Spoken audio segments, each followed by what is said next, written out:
Shalom. Kahalayim la Yahweh Bahasham Yahweh Shai Bahasham Rachak Double honors to the apostles of Great Millstone who rule well. And peace and salutation. Saw the Akim out there kicking his word in truth and sincerity, risking their lives and their freedom to do so.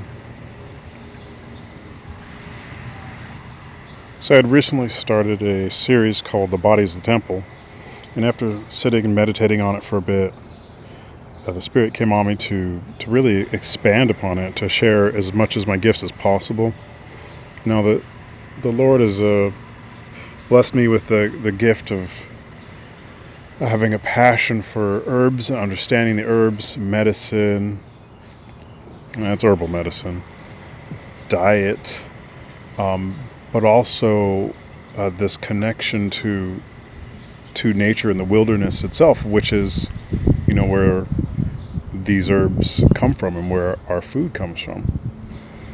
Now we've been, in this captivity, placed mostly in cities, and we're really disconnected from where our food and herbs come from,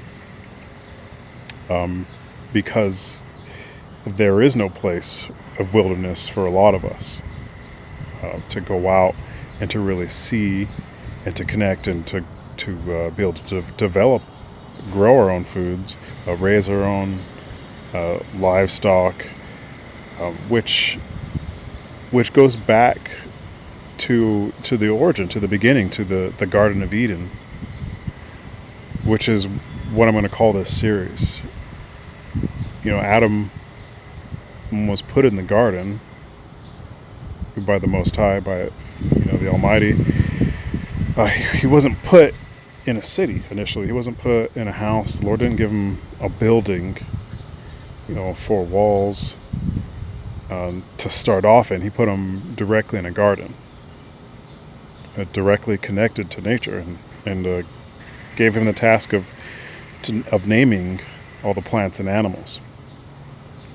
That's where we started at.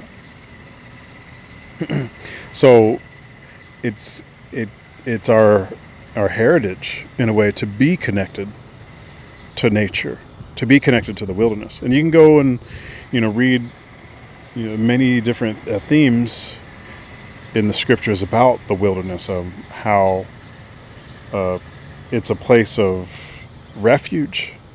And when King David was running from Saul, he sought refuge in the wilderness. But also the wilderness is a place of testing. When we came out of Egypt, and then we're brought into the wilderness by Moses, led by Yahweh, there was a testing ground for us. He wanted to test our faith and prove us, to try us. And then, of course, we know Yahweh Shai. He went into the wilderness to actually connect with the Spirit, to connect with the Ruach HaKodesh and the Lord. So it's a place of safety, a place of testing, because even now we can go out into the wilderness and we can find peace there, but we can also find danger there. Also, we can connect with the Most High there, because it does give us that solitude that we need, and we can see that as a theme throughout the scriptures as well. People going out to the wilderness to connect with the Father. So the series will cover food and diet, herbs, also wild crafting, which means to go out into the wild and find herbs and medicine, and then foraging, which is similar, except for you're finding foods and such. And it's an important time, because the time we're entering, first off, we need to connect back to who we are in the Spirit, to keep our spirits high, to connect to the Most High, but we connect to who we are, which goes back to the garden, Adam and Eve, with Adam and Eve. But then, some of us might find the need to go out and find those herbs if it's possible. Even if you can't go out into the wilderness to find those herbs, we connect to health and clean out our temple with these natural medicines. We don't. It's not. It's not good to go to Egypt for help for these things, because Egypt seeks to destroy us. That's kind of the whole point, is to attempt to destroy us. So we seek healing through the herbal medicines, and then of course food is also our medicine. So whether we're going out into the wild for herbs and food, or we're selecting the right herbs at home, right herbs and food at home for healing, this is what this series is all about. And also I'll cover how to use foods in a different way to be more efficient with them, because in these times we're going into, for a lot of us, money is scarce, and we won't be able to just consume the way we used to. So what I would like to do is show you how to preserve foods, utilize foods in different ways so you get more out of it and whatnot. And this is just whatever the Spirit puts on me. So with that, I'm going to go ahead and leave it there and jump into one of the first videos.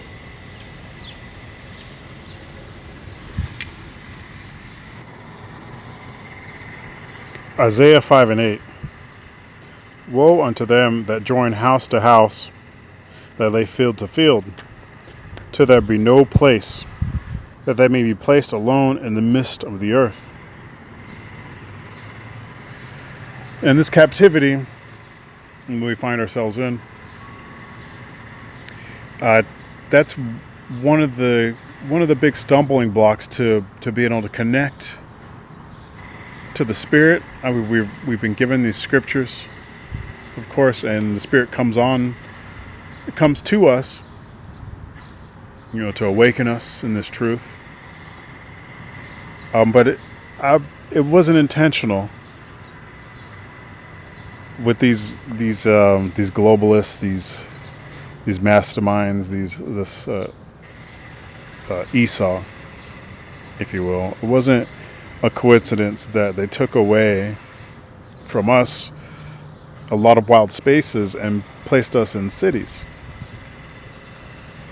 And just like it says here in Isaiah 5:8, woe to them that join house to house and lay field to field.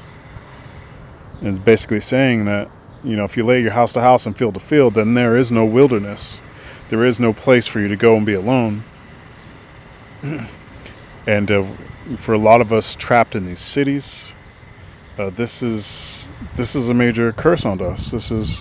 It's stressful being continually in the city, surrounded by concrete, asphalt, noise. You can probably even hear right now. They're working on the road not far from here, and you're going to hear, construction, power tools and stuff going on. The city is just full of noise. It's really difficult to find peace in the city sometimes, and that's destructive to the soul. Now, thank the Most High that we have been given these scriptures, and we can, meditate on these scriptures to find that bit of peace within us. But if it is at all possible for you, I recommend that you find these places, whether it be a park, an alley where there's something growing, a garden, maybe you have a botanical garden in your city,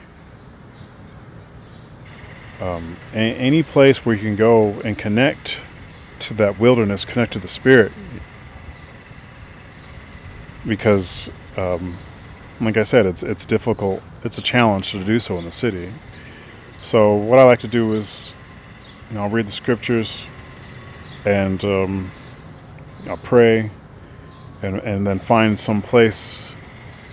I do my best to find some place outside and away from all the noise and the concrete and the asphalt and the buildings, to meditate on this word.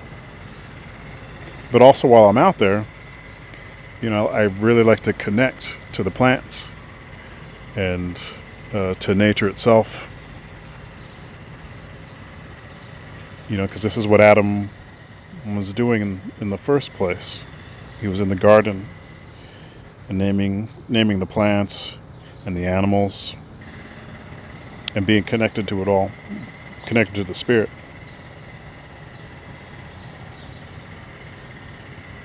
So I want to lead you through this walk, this little nature walk here, and point out some plants, some edible plants and herbs that I find. And some of these I'll take home at some point and do extended videos on how I use them and how I process them.